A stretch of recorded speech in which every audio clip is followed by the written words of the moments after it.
Wilujeng dalu bocangik bulimbuk. Nggih, kok niki gentos pasangan melih. Nggih. Mesti urusane dhuwit mesti biasane ngene. Mboten. Nggih. Wong niki kan spesial. Wah, spesial. Ing panjenengan ingkang asta kula padoske rencang ingkang anyar gres. Oh. Ingkang tasih murah.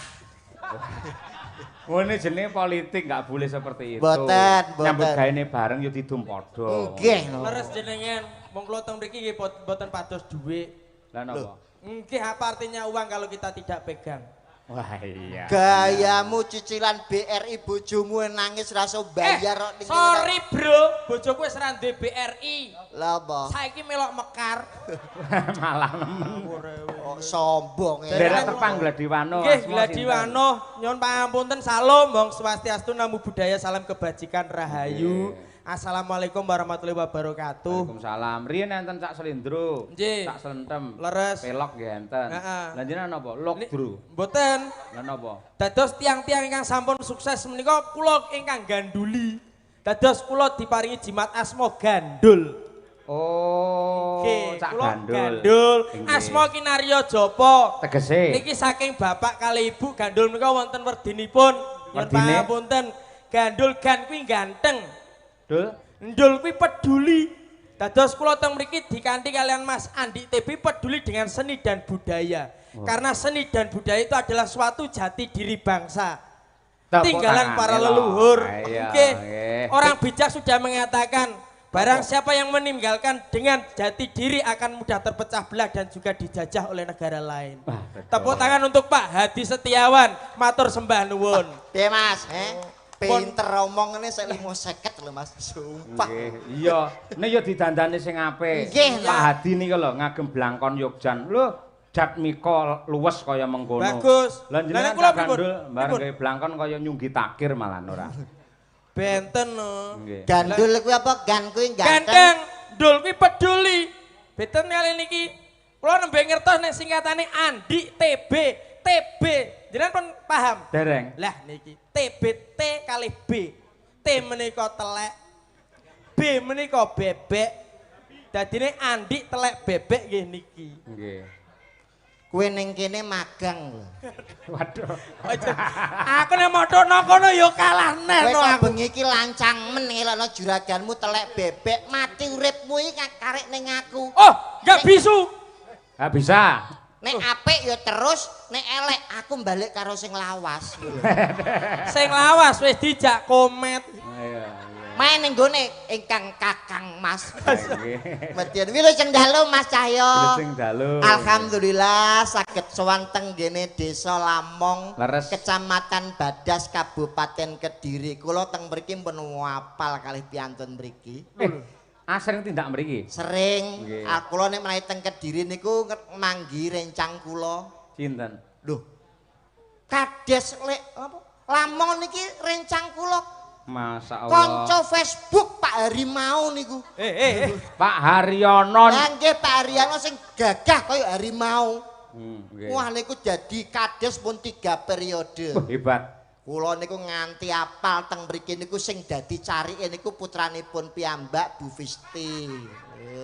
Oh, kok apal banget. Apal sing dadi modene niku Carik Muji.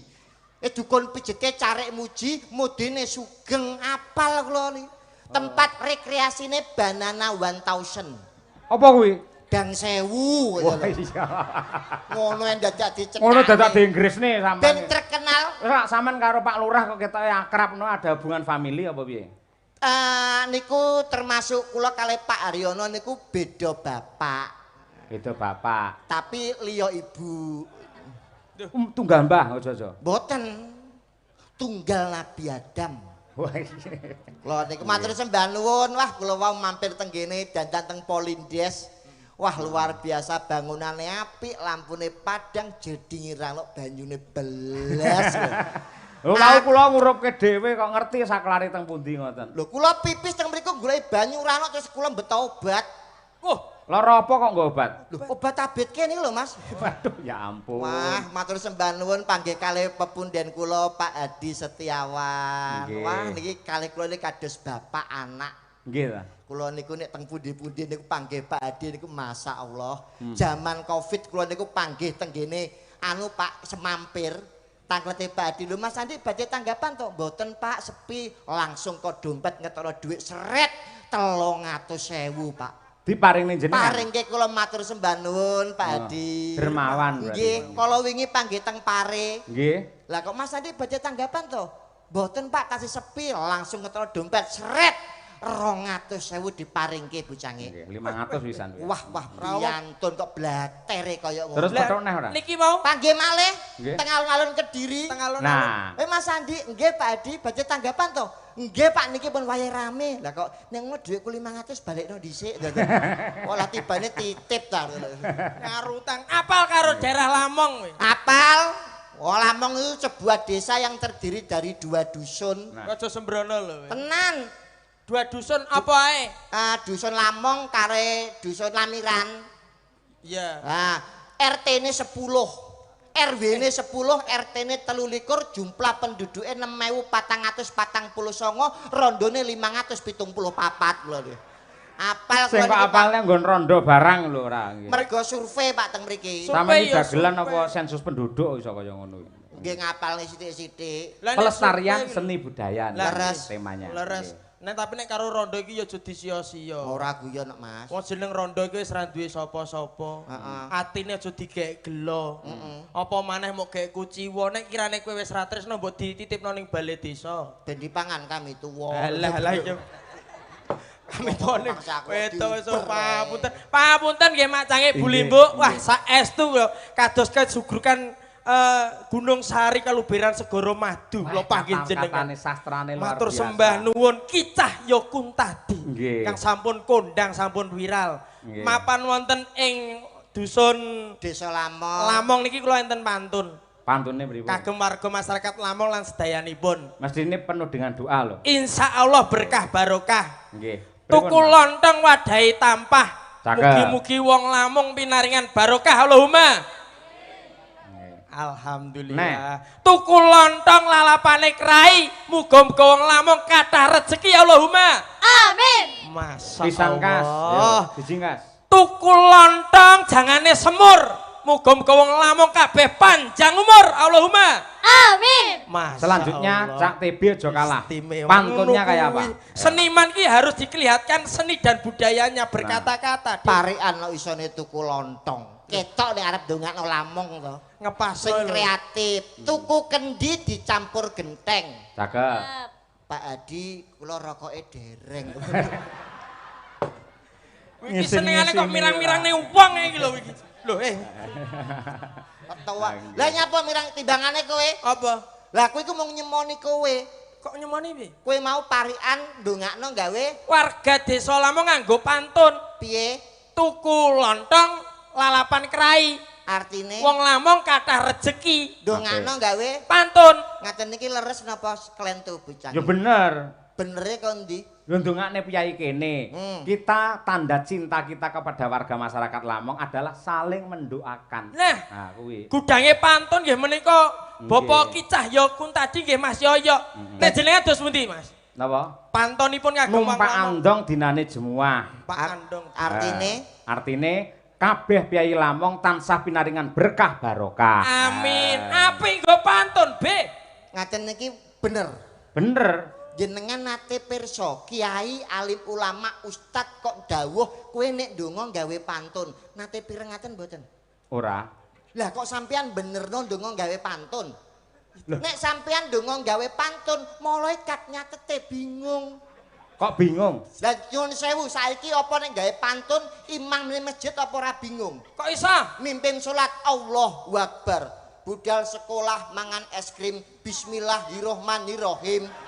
Main dadu tengah alas full audu biro binas iki salat bare jam piro Donga menika sing prasaja kemawon bloko suta apa anane penonton paham malaikat nyatet ora bingung. Oh, dadine rasa perlu pantun. Donga nggih pantun.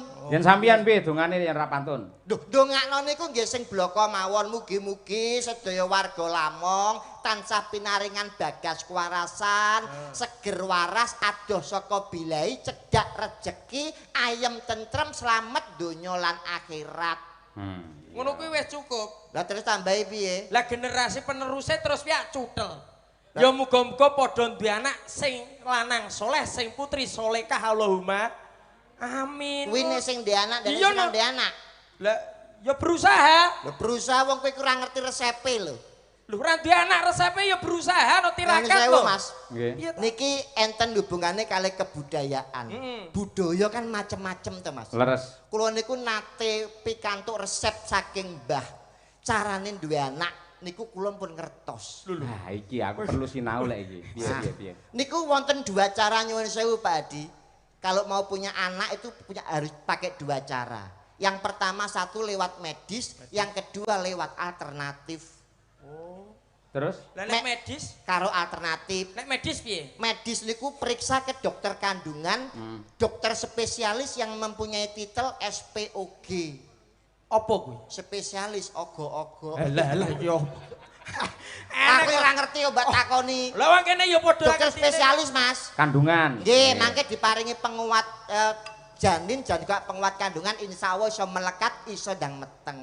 Kuwi Kuwi nek secara medis. medis. Medis. Lek alternatif. Alternatif niku diurut, Mas. Diurut piye? Diurut niku maksudnya Oh nganu, dipijet. diurut atau dipijet iki lho. Umpama nyuwun Diurut sewu. ning ngono lho. Niki asmanipun sinten? Birgita. Mbak Birgita niki wis nikah 5 tahun 10 tahun kok urung duwe anak akhirnya gawe jalur alternatif. Niki diurut. Carane ngurut. Di nganu diglonyori nggo minyak. Ora. Digere. Diurut ku maksudnya malam pertama karo bojone, kedua kowe, ketiga aku, keempat Mas Cahyo, kelima Pak Hadi terus Pak Haryono. Mesti duwe anak Mas niku. Sumpah niku. Gah aku lek nomor 4 gah aku. Wah jenengan malah bisa ngarep kok. Kowe iki nek omongan senengane sembrono celometan, iki seni budaya sebagai tolak ukur tuntunan. Tontonan yo iso dadi tuntunan nggih ngoten to Mak Canggih Leres, Blimbung. leres. Dadine omongan iki ora kena saru-saru. Ora. Apa maneh sampean di hadapan para lenggah piantun agung, para piyai agung yang istimewa, mulai saking tingkat provinsi nganti tekan daerah desa.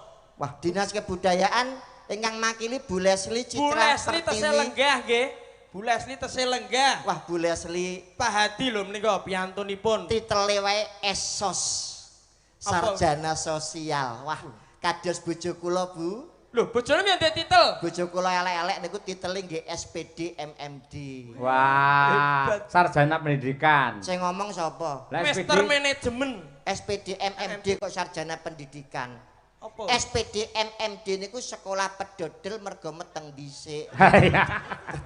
Bojoku pacaran 2 tahun terus meteng. Ra kena nggih contoh babar Mboten nggih, belas. contoh nggih nggih. Nggih contohi Pak Hadi lho. Nyapa? Pak Hadi Setiawan iki lho. Nyapa? Loh, pemimpin yang sangat luar biasa. Wakil rakyat. Wakil rakyat yang merakyat. Betul. Manggone ning gone provinsi. Hmm. Niki alhamdulillah iso ngei contoh ning gone wargane contone Bapak Haryono minangka Bapak Lurah sing biyen ra tau wayangan, hari ini wayangan. Tepuk tangan untuk Desa Lamong. Loh, iki ya mergo pemimpinan yang tegas, yang bijaksana. Tan bedane kados panjenengane. Nggih. Nyapa? Ki Cahyo Kuntadi. Ngopo? Iki ya pemimpin pada pagelaran malam ini kabeh iki didorong saking doa orang tua dan dukungan seorang istri. Betul. Lah nyapa lho kok apik-apik Mas Cahyo wis ngerti nek Mas Cahyo kene dadi dalang aku wis ngerti. Lho lah ya. Lah ngopo? Lho hebat lho Pak Dalang pemimpin ki abot lho. Dalang kok abot iki sing ngomong sapa? Mimpin para yoga sinden, tukang son, tukang terop kabeh. Iki pimpinane Pak Cahyo. Nyuwun sewu. Saking ngoten to nggih. Nggih no. Nyuwun sewu Pak, kula tak tanglet dalang niku abot napa enteng? Abot. Lah nek abot nyapa ben bengi tanggapan.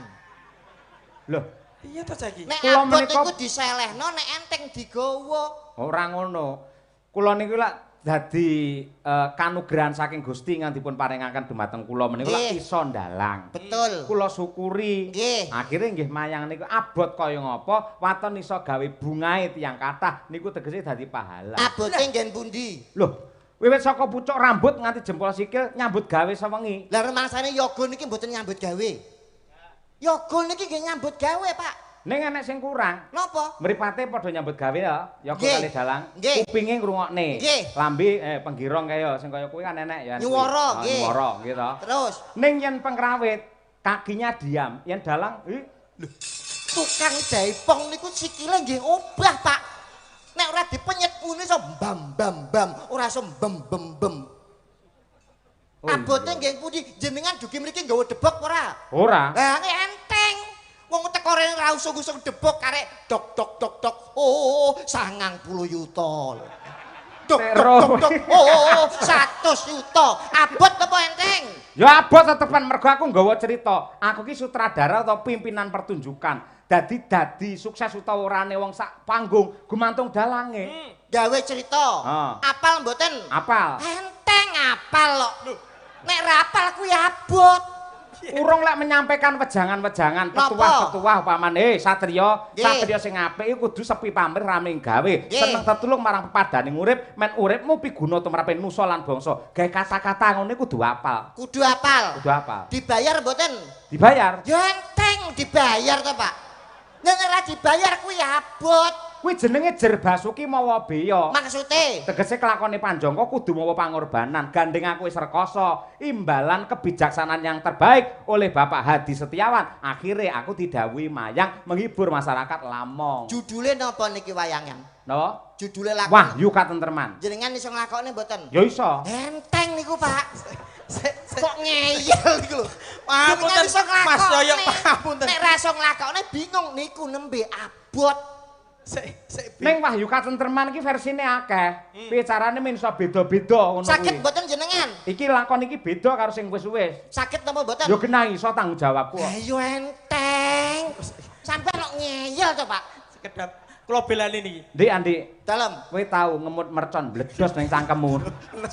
Nesu jenengan iki. Lah sampean nyepelekake gaweane dalang. Boten nyepelekne, Pak. Kowe arep bela apa? Engko sik to. Kowe iki lho ning ngene iki lho melok sapa? Melu sapa piye? Kok ora mikir, ora sadar diri lho. Sadar diri. Omahmu Tuban. Aku mbloro mok bel, mok kenake Mas Yoyo. Kowe teko kene iki lumantar Mas Yoyo, Pak Dalang. Wis ngerti. Mati urip iki tergantung karo Pak Yoyo. Mok wilang-wilangke, mok isen-isenke. Kok iso mati urip tergantung Mas Yoyo? Lho, sing nyekel bayarane sapa? Sing nyekel bayarane kene. Pak Yoyo lah yo, ngene nganti Pak Yoyo gelok kowe ora dibayar. Kene mek nyekel tok sing bayar iku Dinas Pariwisata Kebudayaan karo Pak Hadi. Ning diliwatne aku. Lah nggih cara tuku mobil jenengan niku makelar. Aduh.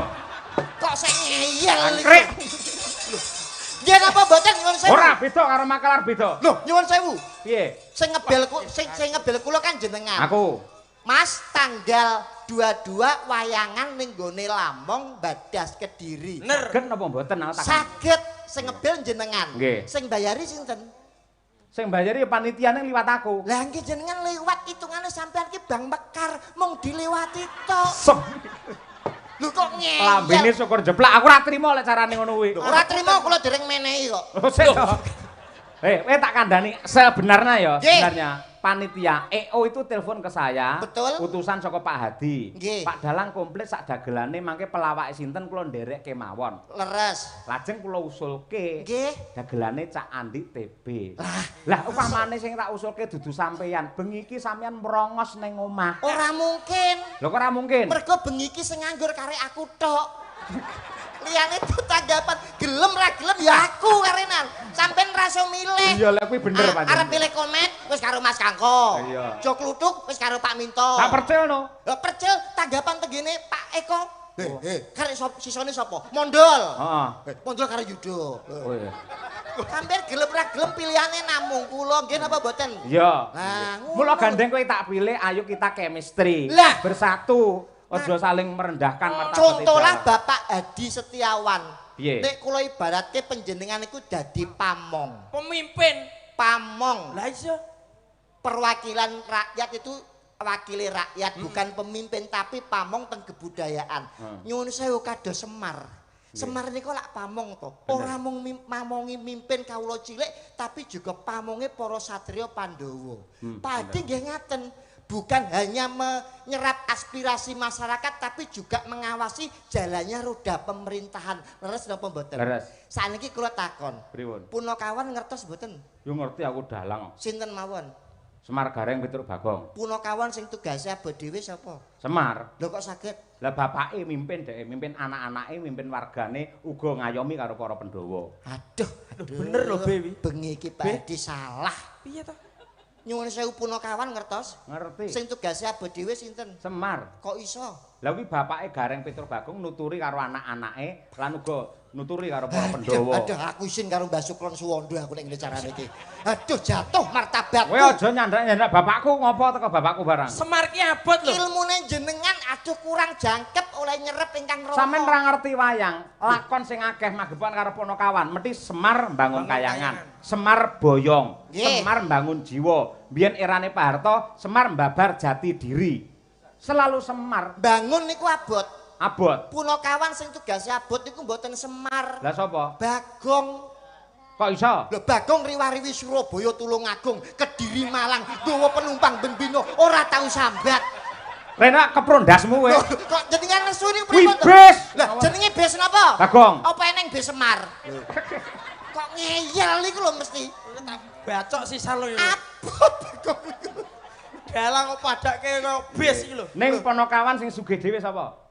Punakawan sing sugih dhewe Prabu Puntadewa. Punakawan. Punakawan iki Semar Petruk Bagong Gareng. Nggih anu to, Gareng. Gareng anak mbarep mesti sugih. Ora iso. Ya sing sugih si dhewe sinten? Semar. Lah kok saged? Duwe toko Mas Semar nang ndi ora ya. Wayang sing nggone omahe ra tau sepi sinten? Semar. Alah Semar iku sosok ana sepine. Kresna. Alah Kresna sosok tinggal arisan bring sepi. Ora ngerti to? Ora ngerti. Wayang sing omahe rame dhewe niku Baladewa. Kok iso? Oh Baladewa saiki barange ayu-ayu kabeh, Pak. Cah cilik-cilik wah tenan rame lampune kelip-kelip. Lambemu menengo. Padi biasa kalih mboten percaya kalih kula teng Iki omongan kok iso sak kowenake dhewe lho. Baladewa rawame Pak tenan saiki, Pak. Banana Wantosene kalah, Pak. Iki ra kok koyo Lho, nek mboten percaya jenengan tanglet iki lho. sapa? Lho, niki nek wah piye to? Lusi Brahman. Lusi Brahman niku pegawai negeri, sosone bengi tanggapan. Tapi nek mboten mayang, niki tenggene Baladewa, Pak. Usaha. Kowe aja menghina lho kowe. Fitnah lho kowe. Wira swasta, Pak. Ngopo? Bakulan es. Kok es? Es mari Mas. Piye no wi? Dadi nek ana wong lanang liwat, mari Mas. Mari Mas karo jas jus. Sik, jumeneng Mbak Lucy, sampean kudune seorang wanita harus bisa memperjuangkan emansipasi wanita. Coba kaya apa? Duduk, duduk.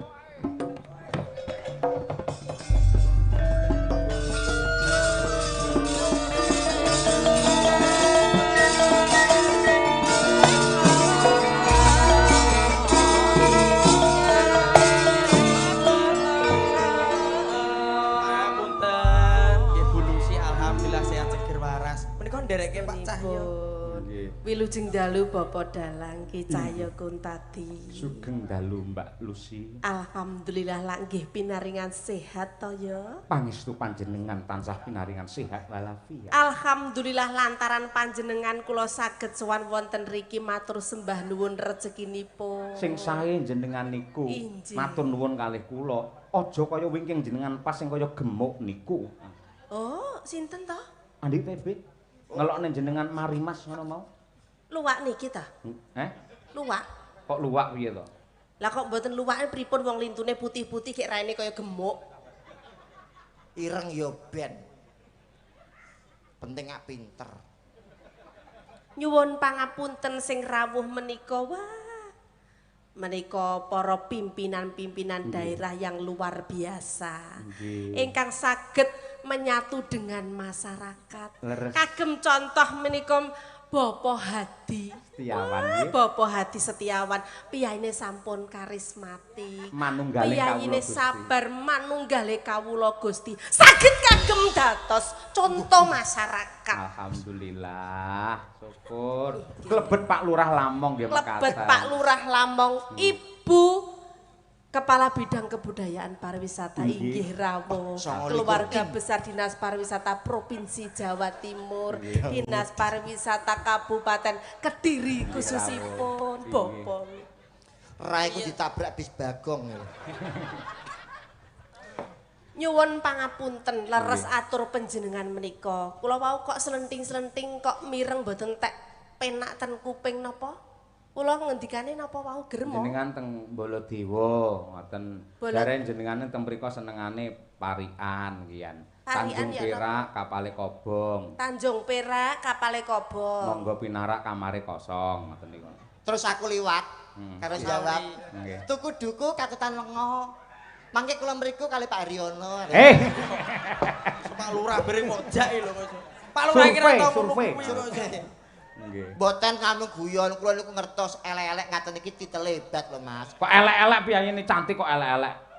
Nggih, cara ibarate kok kaya rupamu bagus-bagus cara nek cerita Kediri sing kondang niku Panji Asmara Bangun kalian Dewi Sekar Gadung Indonesia. Sekar Taji. Nggih. Nggih, titele Lucy Brahman SH. Sarjana hukum. Mboten Son Horek. Iya ngebruni gundulmu kuwi. Apa nesu we nesu.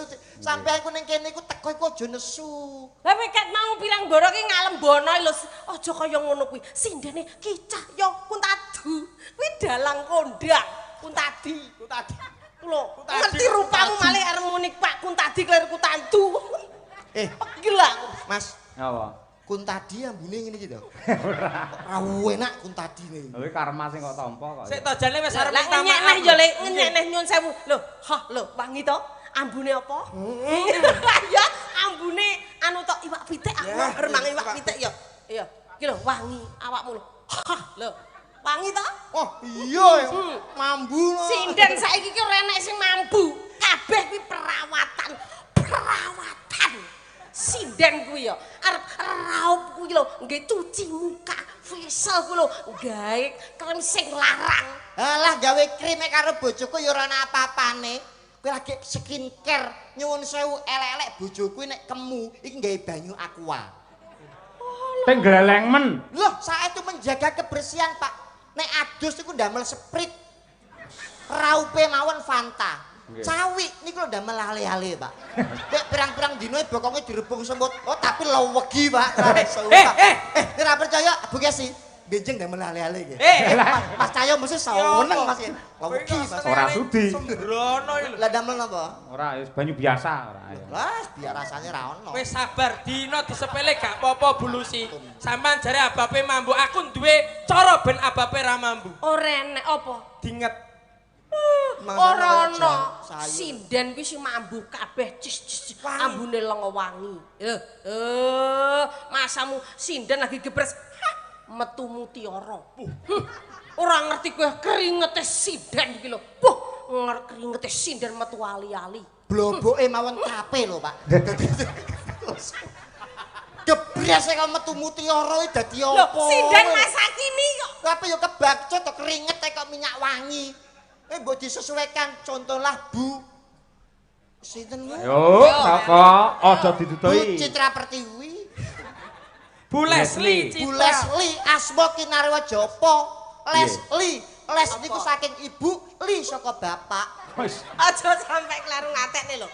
Kok ya kok ora ngatekno ning ibu engko. Ora sungkan karo Bu Leslie kok sombonge kaya ngono. Loh, Ibu Leslie lho. Sekarang membuktikan bahwasanya zamannya emansipasi wanita Nah, ya, betul. Seorang wanita juga bisa menjadi sosok pimpinan gak kalah mbek wong lanang. Kok mbok padakne mambu. Wah, tangane sak gedang nek amper larat ramu.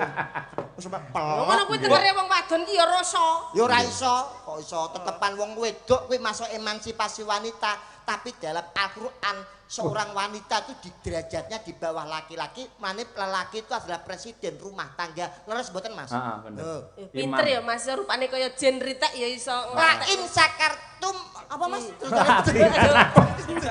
Lanjutan aku balai kapartum ina ada bila sadik. syukur sepenting ku syukur aja kok maido karo wong lanang. Wong lanang nyambut gawe rina wengi gawe sapa wong wedok. Paham apa ora kowe iku? Lah kuwi ya wong lanang ya sing syukur karo wong wadon. Masya wong wadon kuwi gedine sak cakruk. Lek wong wadon kuwi dadi bojomu kudu mbok alembono ngono. Lho lek sing kuru nyapur rabi golek selemu. Piye to iki? Lah masya aku mbiyen ya kuru. Kuru.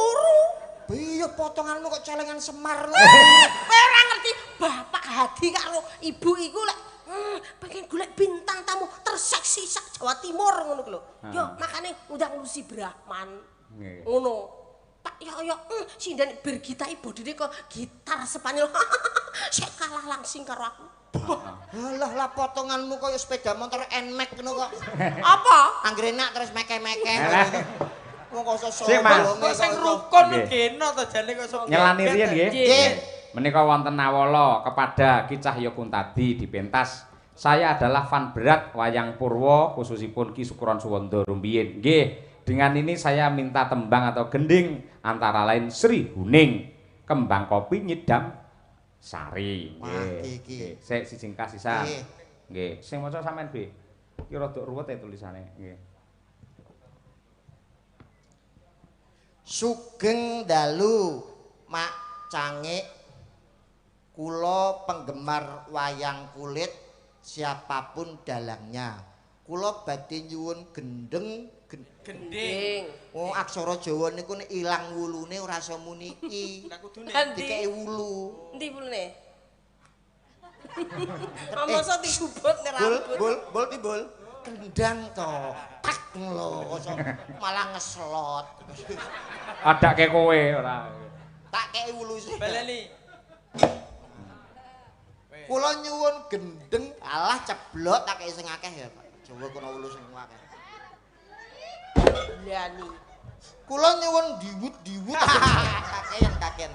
Kula badhe nyuwun gending gubuk asmara sesideman. Oh nggih. Matur suwun saking kula Bung Sam, Pak. Bung Sam. Nggih. Niki sing minangkani Mbak Lucy yen gubuk asmara jos dek. Saestu. Tenan. Sangat menjiwai. Anu kepau Sri Huning riyen. Niki po enten Sri Huning. Niki kersane rukun anu Mas Yoyo. Pripun? Diketoprake mawon. Oh, siap. Kersane ketinggal rukunipun. Nggih. Ya kowe siap ora wong Tuban lho? Ya siap. Lakone Sri Huning ya? Sri Huning. Oke. Kowe dadi Sri Huning. Oh iya. Dadi Sri Huninge kowe. Kowe iso apa ora? Halo. Lah kok malah ning kono lho? Lapo? Kowe dadi Wiratmaya. Lho, iso Wiratmaya kok. Lakone apa iki? Sri Huning. Dadi Sri Huning sapa? Kene. Mau. Lho. Aku ya sudi. Nyapa? Wiratmaya rupane kamu kaya wedhus. Kok gekerne yo. Iki tak toprakne ben rukun chemistry-ne ben pethuk. Manut karo sutradarane, Cak Gandul Iya sutradara. to. Kene Sri Huninge, kowe Wiratmaya, tekomu keri kene ben rasan-rasan ben udarasa. Oh ngono. Ning gone Taman Kaputren. Heeh. Pun ngertos? Heh. Endi? Iya. Nek ngomong rada banter kuwi budek.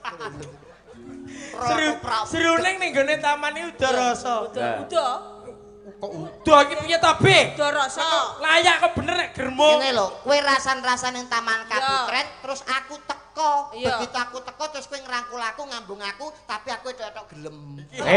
Ora ngono. Sing wibawa ora gelem entok-entok. Ora ngono kok iso. Tondongane ana, tondongane. Ya, Mas. Nah, tondongane. Bersama ketoprak Sabta Mandala. Sampean. Dirasane ngeten. Hop. Ya, aku angen-angen ya. Wis siap-siap. Ya. Mengko nek kono wis angen-angen kowe langsung teko. Bisa Sri Huning. Eling-eling. Ya. Apa bisa aku sesandingan karo Bisa, Sri Huning. Kosek. Aku ora pengen metu. Kene ben angen omong-omong dhisik, apa bisa ya aku sesandingan karo Kang Mas Wiratmaya? Kok nek kene wis rampung kowe anggek muni bisa Sri Huning ngono. Ya. Aktinge dipasne. Apa bisa aku sesandingan karo Kang Mas Wiratmaya? Ning alam donya iki ora ana wong liya ning atiku kejaba Kang Mas Wiratmaya. Yo, Wiratmaya. Ning Endi to Kang Mas Wiratmaya? Kok gak teko-teko to ya? Mendah kene bungai rosatiku. Wiratmaya! Wayang. Bisa Yai. Ngono. Rene marai. Balik ora konsen ae. Nek kene wis udara sapa bisa aku sandingan karo Wiratmaya. Kowe langsung metu bisa selune. Eling-eling. Ya. Mendah kaya bungae rosatiku. Lek bisa sesandingan karo Kang Mas Wiratmaya. Bisa Yai.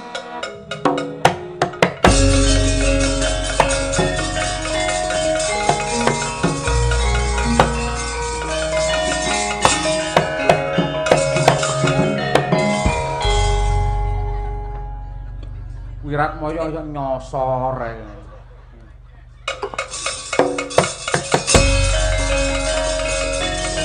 Diajeng sini.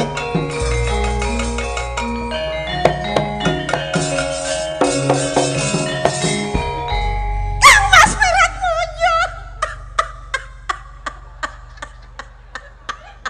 Diajeng sini. Ora nyono ora ngira.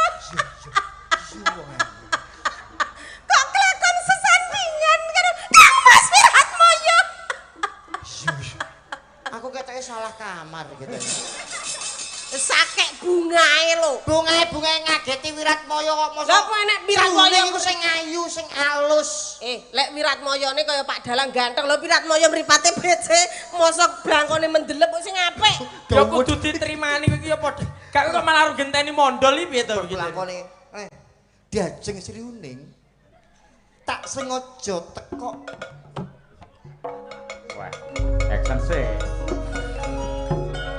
Ning papan kene aku lakon suwan oleh Taman Kaputren Diajeng.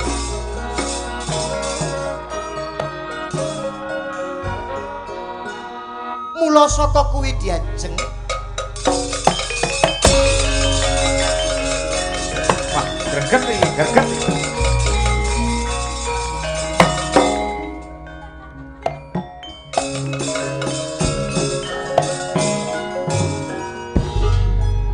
Diajeng Sri Uning tak sengaja teko ning papan kene.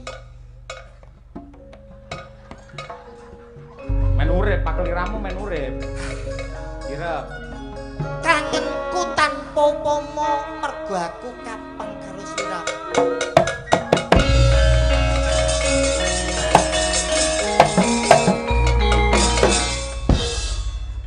Sing ngenongi Mas Yoyo ae.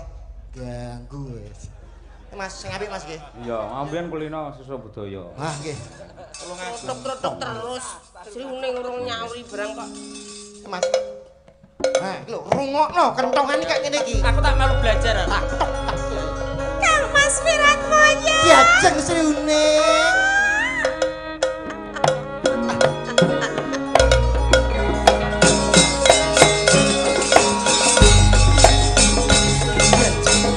Kang Mas Wiratmaya.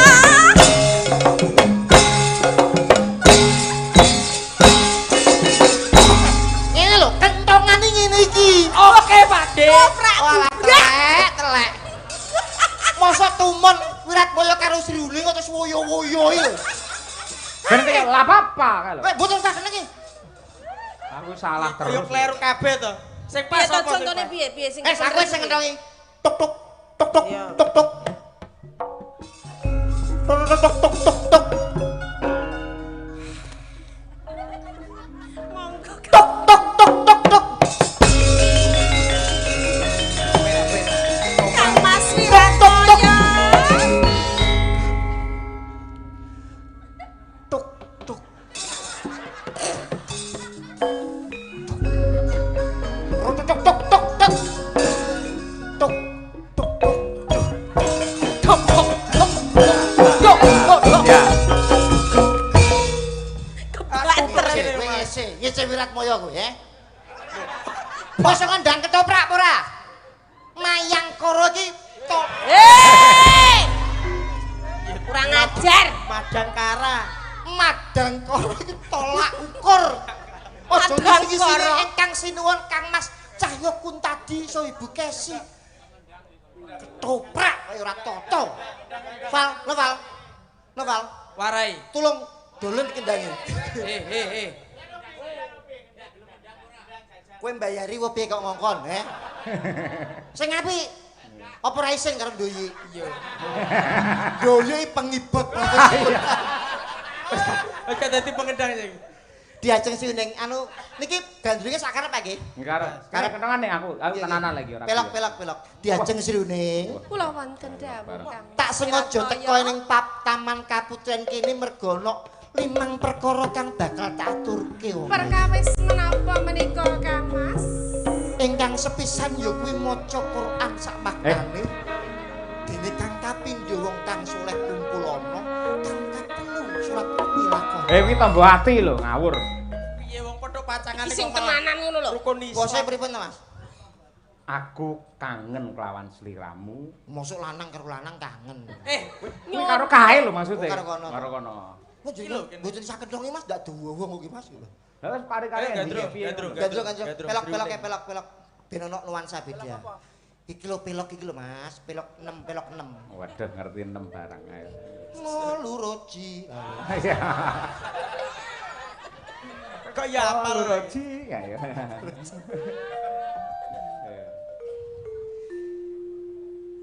Pelok ya. Lah kuwi ora pelok kok. Ora sing gone Anoman Obong. Anoman Obong niku lho Mas Asmara Dono nggih. Taritane. Nggih. Gelem.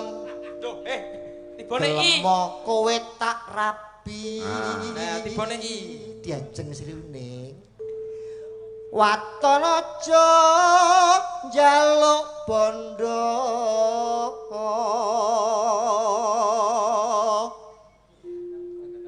Sandang pangan golek dhewe. Lanang piye? Kok panas atiku. Aku ngeslot bandanono. Oh wedoan sobek aku ki ndek bojo kaya lutung. Aku turu kelonono.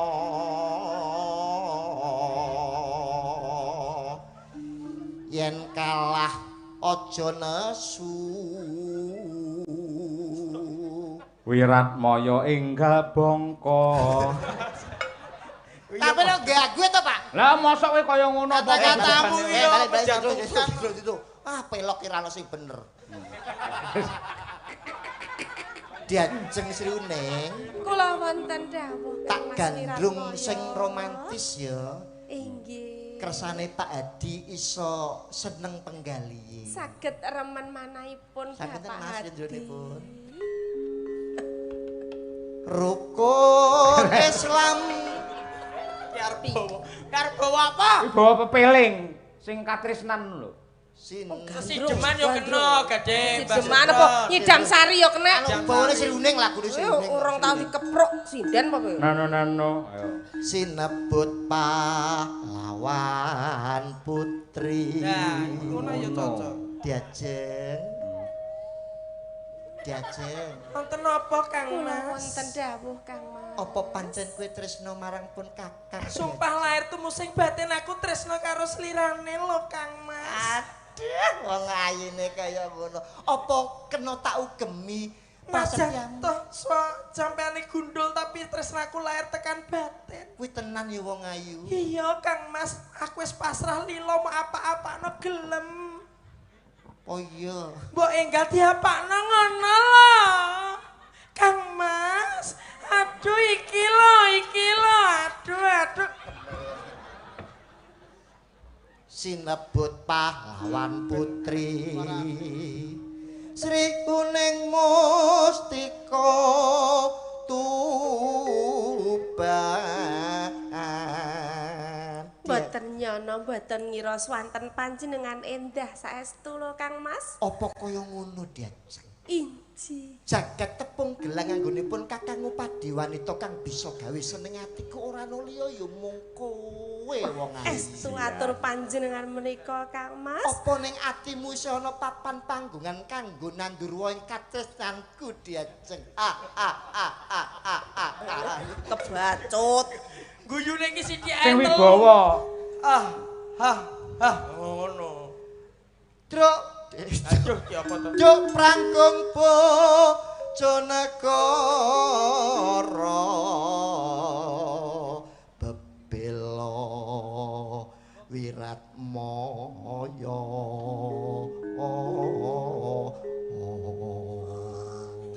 upama kowe kelakon dadi garwa aku kowe nyuwun apa Diajeng? Kula nyuwun ditumbaske mobil to Kang Mas. Mobil? Nggih. Apa ya kelakon Diajeng? Aku rene Umpamane kok ya Aku rene ngebes bakon tuku mobil duwe sapa? Wiratmaya sing sembodo. Lah pripun upami jenengan? Ayo. Weh, cara Kang Mas Wiratmaya, benjing lek bebrayan kula jenengan pundhutaken mobil nggih Kang Mas. Aja kok mung mobil, nadyan kowe njaluk mudune lintang lan rembulan tak rangkul kanggo kowe. Estu atur panjenengan menika Kang Mas. Ya ngono bungah. Diajeng Sri Uning. Apa? Yen kowe gelem dhawuh karo aku kowe nyuwun apa? Mobil ambulan. Tenanan to tenanan sing apik nyuwun apa Diajeng? Ya paling rambut turuti. Tak turut nyuwun apa sih? Gelak. Nyuwun apa? Ambulan ki mayit kowe kuwi tak. Aja lesu to. Gelak. Kowe nyuwun apa sayang? Tenan apa ora iki? Tenan. Kowe nyuwun apa? Kula nyuwun Mobil. Inggih, Tenan Kang Mas. kuwi. Inggih. Yo gampang ben didukokno dalange Diajeng ya. Iki mau gelem nukokno. Kaya ngono. Berkorban buat teman niku sah, Pak. Sah telek. Kula pengen dipundhukne daharan sing weca. Dahar. Ini, Mam. Mangan Roti. Kuwi roti. iki lho. Wis ora sida. Gen mundhuk ya? Wis ora sida. Nyilek sik ya. Tak tukokno. Wah wong lanang Kuwi kene. anakku lho kuwi. Napa? Anakku kuwi. Lah, putane jenengan. Ha. Wis kebeneran ya, engko njaluk ijol pake ya. Ya. Duh. Gak usah. Ora. Barang Apa colongan. kowe gak seneng karo ambuku? Apa aku kurang wangi? Ngomong ngono Diajeng. Upama besok Diajeng. Kuwi jane uang apa Aedis Aegypti ora. Ayo. Iki apa iki? Ambune yo wangi ya. Terus Dok prangkung Bojonegoro bebelo Wiratmaya.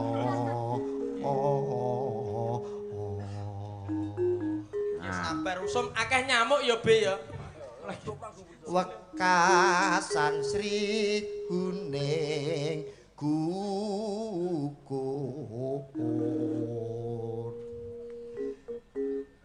terus mongko mustikane mustikane ing bangsa Sri Uning Kula wonten dawuh Kang Mas Wiratmaya. tak kira nggon kuandung katresnan marang siramu kaya-kaya wis ora bisa tampet ya Semanten ugi manah kawula Kang Mas. mula saka kuwi ayo jejodohan terus ke apa sak dadi ketudangan Inggih, monggo Kang Mas. Sri Uning. Mbak Lucy Brahmamit yen Otaria Wanaraga Pren. Srayana mustika tuban alabuh tresna sapunya pati Mararaten Wiratmaya kamus prasetya aran branti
Lucy.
Kejawi menika live streaming YouTube Kuntadi channel ugi dipun tayangaken wonten ing Ndoho TV.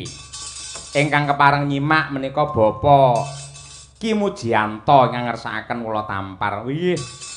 Ugi sugeng dalu pilang kenceng monitor saking Pak Marsono Mbok Edian. Wah ya. Ki mbayarka. Nggih. Niki wau gubuk asmara, ayo. Sekalian. Nggih. Wes, alhamdulillah matur sembah nuwun. Ya nang bir. Ayo.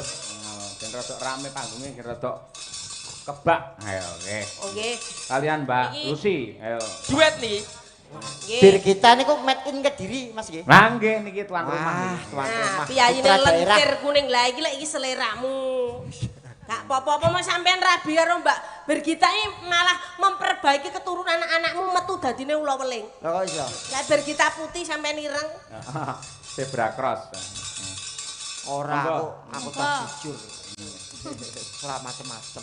Piye Bir, marem ya iso nyinden ning kabupatenmu dhewe. Nggih, sakderengipun kenalan riyen nggih Pak kula, Nggih, Pak. nggih. Sugeng dalu Bapak Ibu, Assalamualaikum warahmatullahi wabarakatuh. Waalaikumsalam. Derek pitepangan Bapak Ibu, kula Birgita Ayu. Kula niku aslinipun nggih Kabupaten Kediri. Daerah ngendi, Nduk? Kecamatan Semen, Pak. Desane Kedak. Kedak. Nggih, asline. Karo Semampir ngendi? Ya rada 10 kilo lah, Pak. Wah 10 kilo. Sampeyan sing apal kok Semampir tok to, Pak? Lah iya, Pak. Aku ndembene nate dipun timbali kalian anggota Dewan Kota Kediri sause wi lokalisasi ditutup. Nggih. Terus akhirnya wahyangan teng mriku. Wah, hebat luar biasa. Mula kula apal. Nggih. Kediri wis ora ono kompleks saiki. Di sini pun sudah bersih. Betul. Yang namanya pekat penyakit masyarakat. Kompleks wis ora ono. Alhamdulillah. Mergo saiki zamane online. Alah, kok malah saya cetha iki. Lek genduk winong menika saking Tulungagung. Wah, Ponakan niki. kula niki nggih. Alhamdulillah nembe seminggu kepungkur Cak TB Dalem. Mas Gandul menika bar meraih juara 1 lomba sindenan tingkat nasional. Wah, luar biasa. Dengan hadiah uang tunai 750. Wah, Bener.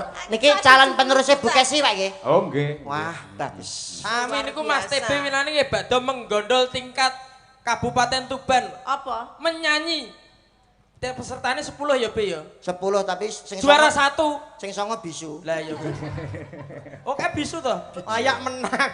Madang karai pilihan. Bawa dhisik wiwit saka Nduk Winong ya, Nang. Ayo, bocong Nang. Ayo. Bocong-bocong. Sendak wae kok. Nyingkar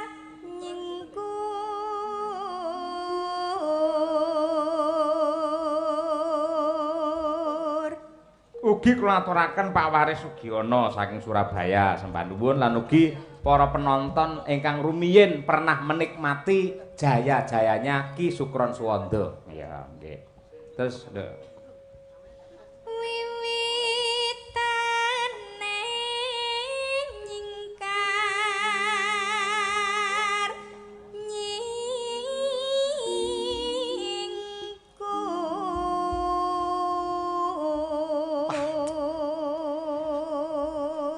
Bocah ayu, suarane apik, dedeke apik. Terus kowe pengen duwe bojo kaya ngene iki. Alah, aku? Heeh. Alah sorry, ora, Mbak. Lah, piye toh ora normal berarti pean? Ora aku dikek iki emoh. Terus? Kenapa? Sumpah, tapi nek dipeksa gelem. Alah. Ampine. Oper Bagus.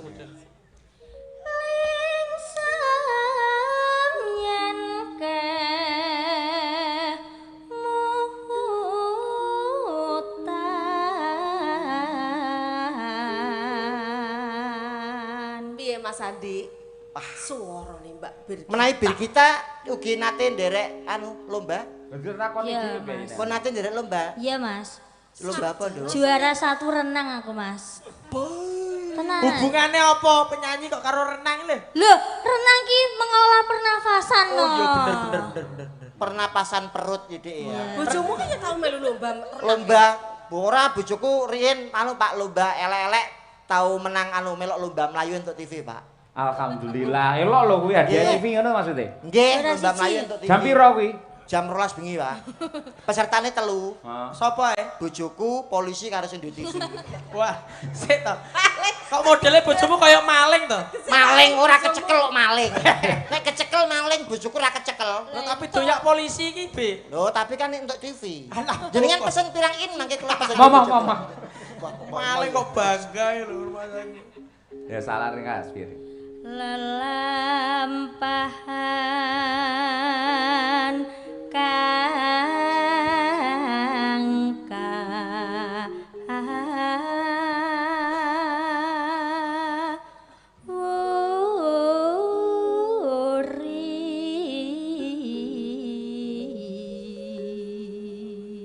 Mbak Lucy yang nutup. Tresna tulus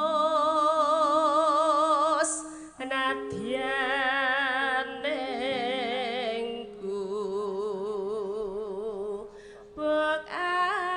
bekas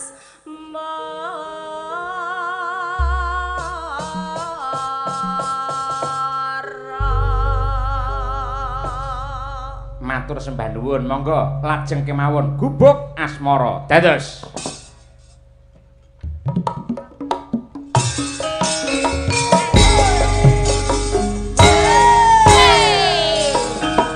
ayo yo kowe kangenan mase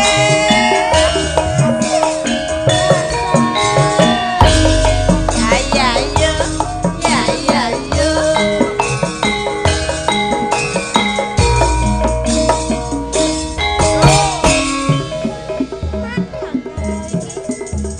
Pino.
Para batir mas wiwiti yen toma kasani jelmase kubuk kae kembang cerita banyak lagi nganti kuada terima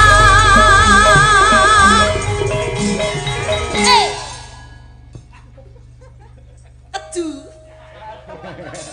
Ya, kedu keri kowe. Keri. Ya. Ora metu jaranan keri kowe.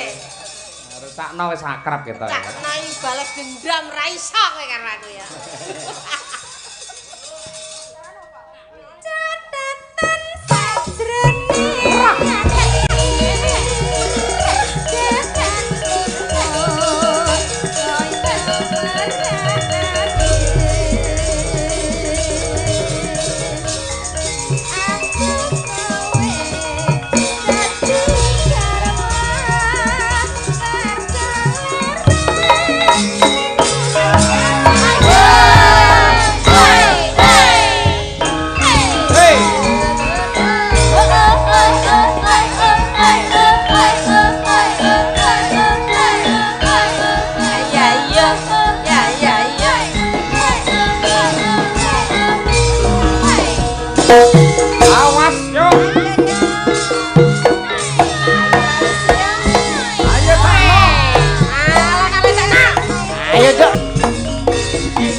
Ayo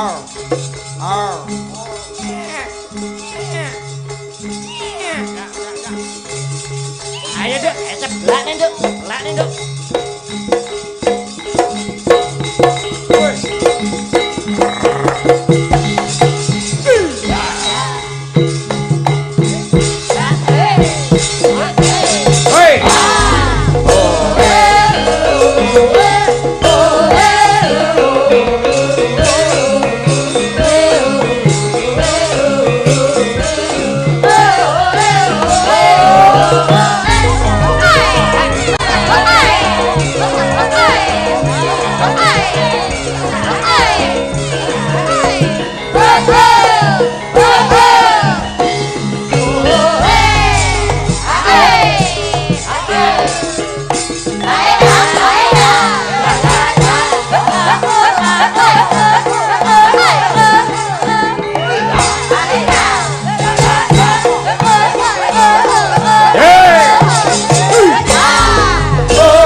Tepuk tangan para lenggah untuk Mbak Winong.